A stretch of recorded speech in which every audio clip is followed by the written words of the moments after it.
Hello and welcome to You've Seen It Before, movie reviews and connections of mind, and welcome to another installment in my review and reaction series to each and every episode of Season 3 of Star Trek Discovery. Now, if you've never seen any of my other review and reaction episodes up until this point, this is just my series where I give my brief overview of the latest episode of whichever series I happen to be reviewing, what I thought worked and didn't work about the series of that episode, my likes and dislikes, as well as some analysis as to certain plot developments and character arcs that may seem familiar to you and where you may have seen them before. Now, just to get this out of the way, this will be a full spoiler review of the latest episode of Star Trek Discovery, so if you've not seen the latest episode yet, I highly recommend coming back until you have, because this will be full-on spoilers from here on out. So with that being said, and without further ado, let's get into Star Trek Discovery Season 3, Episode 8, entitled The Sanctuary. There's a lot that goes on in this episode, so just to get the bullet points out of the way, the overarching events of this episode include Discovery receives a distress call from Cleveland Booker's home planet, which has his estranged brother on there, and Book wants to go back to to help out his brother. However, his brother, who is under the reluctant rule of the Emerald Chain, the criminal organization run by the Orions and Andorians, specifically an Orion woman named Osira, she has told Book's brother to lure Book and the Discovery to this planet, not only to get Book in her custody, but also Rian, the Andorian prisoner who was on the salvage planet that Burnham staged a jailbreak from, because in order, so all this is so Discovery has to help Book's brother's planet out, while also not directly engaging in the internal affairs of the Emerald Chain and this planet, because they can't openly engage as representatives of the Federation. Meanwhile, there's a whole bunch of character development that goes on in this episode, namely more developments into the physical state of Physical Georgiou, or Philippa Georgiou, who we had seen in previous episodes having memory lapses, collapsing, and just being really not herself. And it turns out Georgiou says that she's dying, but Dr. Culber says that not so cut and dry as that. There's also some character development between Rian and Lieutenant Detmer, who during the course of indirectly engaging with the Emerald Chain ship above this planet, Detmer faces head on her reluctance and her fear of flying in a risky situation without safeguards, and Rian's inherent mistrust of the Federation that has been ingrained in him since childhood. Also, there's a character development between Stamets and Adira, who in this episode says that she prefers they, so now it is they moving forward, and their relation, their sort of pseudo mentor student relationship deepens in this episode. Also, Book and his brother start to make amends after all this time. Also, throughout all this, they confront the Discovery's crew helps out Book's brother's planet because of these creatures called the Sea Locusts, who have been plaguing this planet for quite some time. And ordinarily, the Book's people would use their animal empathic abilities to communicate with the Sea Locusts and ask them to go back out to sea as they normally would. However, because due to reasons they can't do that. However, Discovery allows them to Book and his brother to communicate with the sea locusts with themselves, and helps heal the emotional divide that has been keeping these brothers apart for 15 years. And also, there's a cute little moment where Saru is working on workshopping his captain's catchphrase. Picard had engage, so Saru is basically saying he's trying out execute as his command. And finally, there's a sort of a bookending sort of plot point where they are analyzing the data about the burn, and not only have they pinpointed the origin point of the burn, which is in a nebula, but also it turns out inside that nebula there is a distorted Federation distress signal coming from there. So who knows?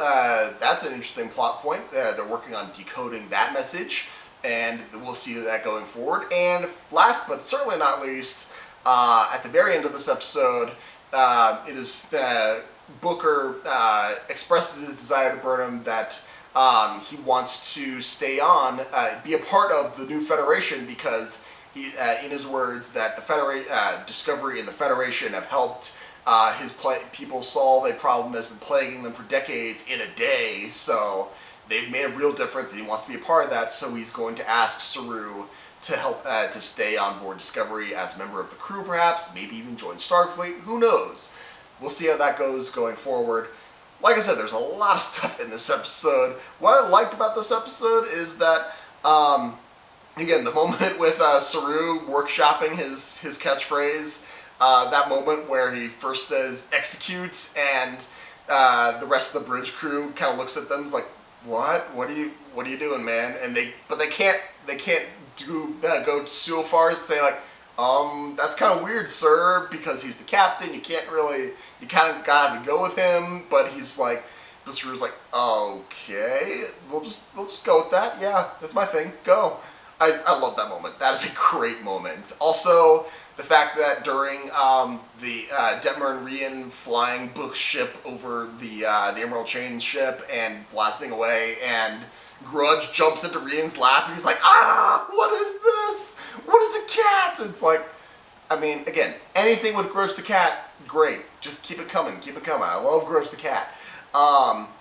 Also, some great character development between. I like the moment with the fact that Stamets and Adira are starting to become. It's almost like Adira's like almost like an adopted child, almost, of Stamets and Culber, and it's one of those things where it's like he didn't want that to. He didn't intend for that to happen in the beginning, but now it's like. It's sort of becoming a thing. It's kind of cute. I like it. It's sweet. I like that. I think that's a good dynamic going forward. What I thought didn't work about this episode is just that there is so much stuff, and there's and I'm not entirely convinced that they deal with every thread that they put down as well as they could. Like with Detmer facing her fear head on, it comes down to one line, and then they kind of talk about it in the mess hall, and it's like, okay, is that it? That's going to be it for the rest of it? I thought we had finished this a couple episodes ago, but apparently not. If it comes back again, it's like, they keep doing that thing where it's like, alright, this is where she's going to face her fear, and then come to terms with it, and then it's going to be it. It's like, okay, no, we're going to deal with it again. And I like that they dealt with that early in the episodes, but I feel like they need to, at a certain point, they need to say that she's past it. And I thought that time was a couple episodes ago, but maybe I was wrong. So, and also, judging by what's going to happen, looks like what's going to happen in next week's episode, it feels like they should have devoted maybe a little bit more time in the working the Philippa Giorgio stuff, and it feels like they kind of they wanted to tease it in this week's episode so that you wouldn't have to spend so much time in explaining it in next week's episode, However, I feel like if you were going, they should have expanded some things with that particular thread, and I feel like you could have you could have cut the scene with Adira and Stamets working through the music thing, because they've already said that the music is everywhere in the galaxy, and it's the same music that Grey was played, but it feels like that plot thread is going nowhere. And as far as like furthering the relationship between Adira and Stamets, I feel like the first scene in Engineering where Adira says "I prefer they," and the scene at the end where Stamets puts his jacket over Adira sleeping on at the console is good enough as far as this episode is developing that character. And it feels like that music scene, it didn't really do much. I felt like that went nowhere, and I feel like you could have cut that scene and then filled that back in with more stuff with Giorgio in order to explain that a little bit more, since next week's episode's gonna focus so heavily on that. But then again, that may just be me. You may have liked that scene in there. I thought you could have cut it. That's just me. As far as things overall, this episode, I feel like it's a C grade level episode, just because again, what's in here is good. I feel like just the mix of the episode and the fact that it wanted to be more it had to be a certain level of event-driven episode, but also it wanted to focus a bunch on the character elements of these things, as part of the story. I feel like the character parts of the story were much stronger than the event side, and I feel like it focused on the event part of this episode far too much. From at least as far as my personal opinion, I feel like they should have focused more time on these particular character arcs, or at least spread out those character moments more throughout the rest of the series. I feel like putting all of these threads in one episode was just maybe a little bit too much. So, but overall, I would say, yeah, C-level grade, bit of a mixed bag. I am curious to see how these events in this episode, especially the stuff with Giorgio, translate into what we see going into next week's episode, which leads into what you may have seen before. And this week it's more of a speculative you've seen it before, because and this will probably be confirmed by next week's episode. I can't say for sure yet, but I'm placing my bet on this chip for this week, that it's setting up the fact that because Giorgio came from the mirror universe and now is in this prime universe, it was established in Star Trek The Next Generation, the episode Parallels, that each parallel universe has a specific quantum signature, and people from one universe can't inhabit a different universe for too long because the quantum signatures are different, and that can lead to a whole host of problems. And that seems to be what may be happening with Giorgio, because in the scene with where she's on the diagnostic bed and has the nightmare, it seems like her face sort of like pixelates, and it's like maybe that's like her body like starting to fly apart. Her atoms are flying apart because her body can't stand to be in this universe, being from another universe. That is similar to an episode of Stargate SG-1 where Carter and Kowalski from another alternate reality come into the prime reality of that show, because the Goa'uld has successfully invaded Earth. There's not much left. They want, I guess, asylum in this universe, even though there's already a Samantha Carter in this universe.